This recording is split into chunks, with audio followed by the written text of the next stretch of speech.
peut-on vivre aujourd'hui sans les réseaux sociaux? Impossible, me direz-vous. Et c'est vrai que ces plateformes de communication sont devenues incontournables pour échanger. C'est aussi pour les jeunes un moyen de se faire connaître et s'épanouir.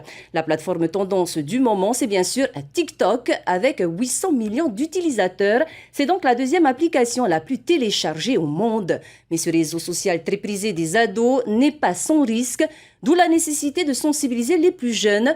Voyez ce reportage signé Matei Toutave. Pendant le confinement, plusieurs Polynésiens sont devenus très populaires sur la toile. Grâce à TikTok, il est plus facile de devenir créateur et diffuser ses propres vidéos.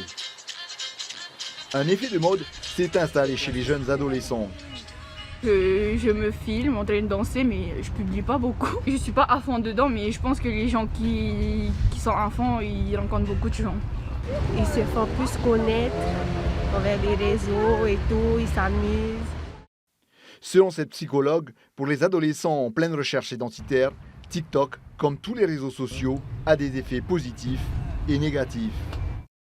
Je pense que tout le monde a besoin au niveau narcissique le sentiment de bien faire et de faire des choses jolies et de s'accomplir. Ce qui est plus compliqué, c'est qu'effectivement on va toujours essayer de faire bien et du coup ça nous amène parfois à des dérives. La question de l'entourage, du regard de l'autre est très importante pour l'adolescent. Il ne va pas forcément penser aux impacts négatifs qu'il pourrait y avoir en allant mettre des images, des commentaires ou en voulant se montrer. Le problème, Internet est un lieu public, virtuel certes, mais pas sans danger. Depuis quelques années, la brigade de prévention de la délinquance juvénile sensibilise les enfants au danger d'Internet à partir du CM1. Ils veulent essayer des choses, ils veulent faire des choses qui les font rire et surtout ils n'ont pas forcément conscience de la volonté de certains de leur faire du mal. Malheureusement, les réseaux sociaux sont souvent le terrain idéal des prédateurs sexuels. Les enfants qui ont été victimes sur les réseaux sociaux n'osent pas en parler à leurs parents. Le fait d'être parent à l'ère des réseaux sociaux, c'est être capable de suivre ses enfants, de contrôler ce qu'il fait, de lui expliquer pourquoi on contrôle et surtout de ne pas le disputer quand il y a une erreur qui est faite. TikTok est accessible à partir de 13 ans.